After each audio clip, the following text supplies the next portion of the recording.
आखिर कितनी गहरी नींद में सोई हुई है बिहार सरकार? क्यों नहीं सुनती है वो युवाओं के चित्कार?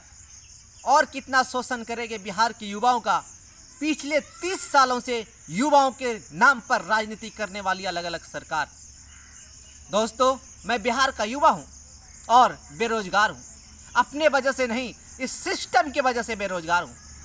मुझे समझ में नहीं आता कि कोई सिस्टम इतनी ज़्यादा नपुंसक कैसे हो सकती है, जो अपने प्रदेश का भविष्य का एनकाउंटर दलाली के कट्ठे से करता हो। काश के सुशासन बाबू आप समझ पाते बिहार के युवाओं का दर्द, जो हमेशा इस डर और इस भय में जीता है कि उसके पास सरकारी नौकरी के सिवा कोई दूसरा विकल्प ही नहीं। वो आधी से ज़्यादा जिंदगी करेंट अफेयर, परीक्षा दर्पण और लुसेंट और जनरल नॉलेज, और कहीं कोई तूफान आ जाता है, कोई आंधी आ जाती है, कहीं कोई बाढ़ आ जाता है, तो उसको याद करने में निकाल देता है। लेकिन आप नहीं समझेंगे जनाब। काश कि आप उसको समझ पाते, उस फीलिंग्स को, जिस फीलिंग्स को लेकर वो हमेशा दिन रात एक करता है, चाहे वो गर्मी का धूप हो या ठंडी की वो बर्फीली हवा। सब चीज़ों को एक करके वो जिस चीज़ों के लिए पढ़ाई करता है, जिस सरकारी नौकरी के लिए पढ़ाई करता है, आप एक फरमान लाते हैं और उस पूरे रेलवे का निजीकरण करके बैठ जाते हैं।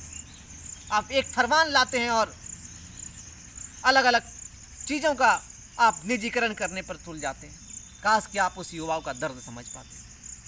हमें पता है कि ये कोविड-19 का दौर चल रहा है, और सबसे ज़्यादा अगर कोई कोविड-19 ने किसी को नुकसान पहुंचाया है तो बिहार के युवाओं को नुकसान पहुंचाया है।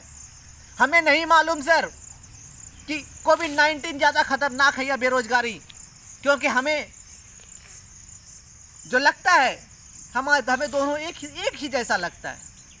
क्योंकि हमारे लिए कोविड-19 के खांसी सर्दी बुखार से ज़्यादा इम्पोर्टेंट हमारे लिए परीक्षा पेपर, एग्ज़ाम पेपर्स हुआ करते थे।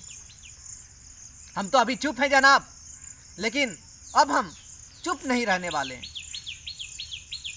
हमने हमेशा से सवाल उठाया है और आगे भी आपसे कहते हैं कि हम बिहार के युवा हैं। हम सवाल पूछना तो नहीं छोड़ेंगे उस सिस्टम के खिलाफ, उस चीज़ के खिलाफ जिसने हम युवाओं को आज इस हाशिए पर लाकर खड़ा किया है।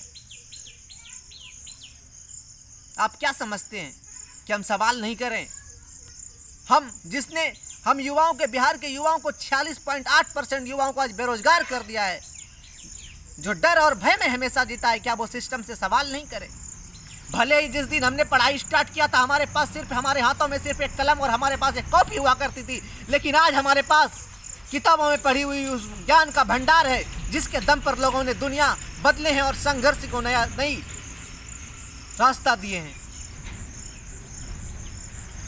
आप क्या समझते हैं कि हम सवाल नहीं करेंगे? और कितना चुप रहेंगे हम? अब हम चुप रहने वाले नहीं हैं। और इस कोरोना ने जिस तरीके से युवाओं को कुरेदा है, हम इस सरकार से अपील करना चाहते हैं कि हमारी कुछ मांग आप जल्द से जल्द पूरे करने की कोशिश करें।